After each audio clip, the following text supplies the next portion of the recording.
Hello, welcome to In the Words of Dr. Vernon Coleman.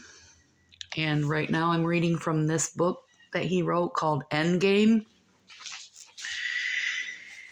So I don't read the whole book, just a few excerpts, so that I'm encouraging people to buy his book because he's extremely intelligent.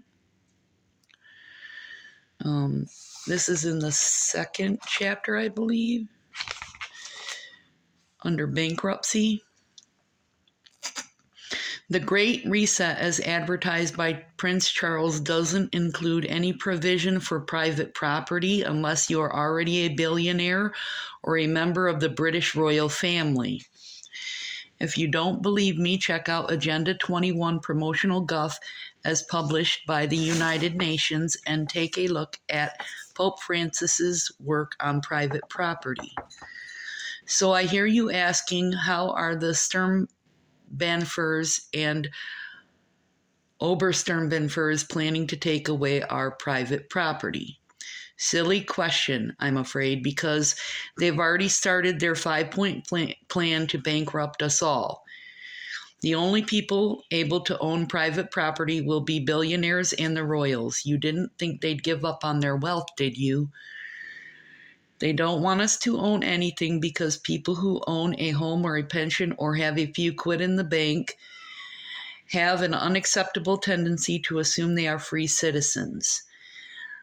Aficionados of the Great Reset want to remove every last vestige of our independence, and they'll be ruthless.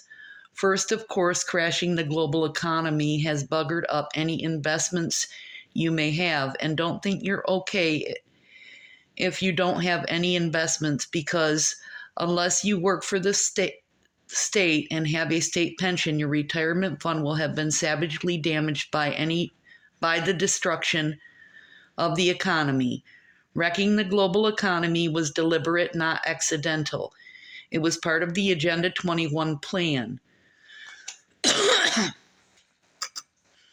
Billionaires such as Gates and Musk did amazingly well during 2020. Their wealth grew massively, but I bet yours didn't.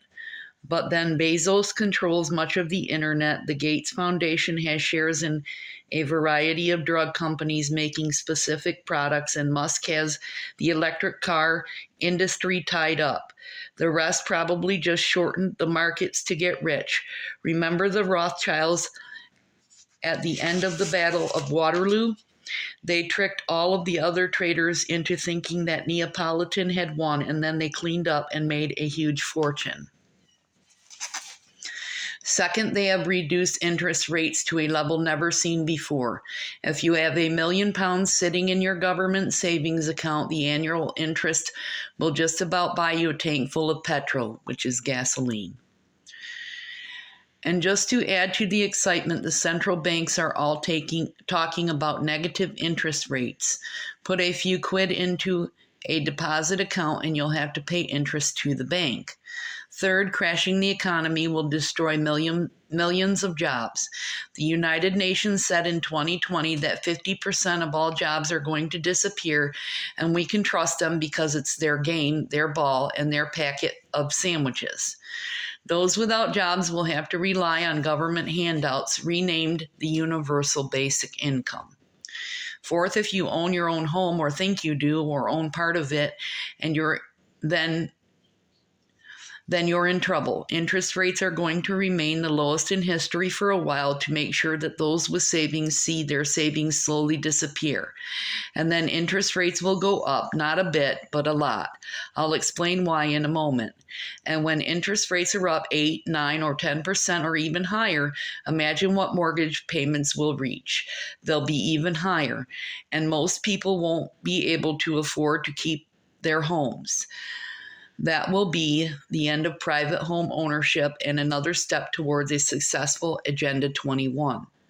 Fifth, why are interest rates going to soar?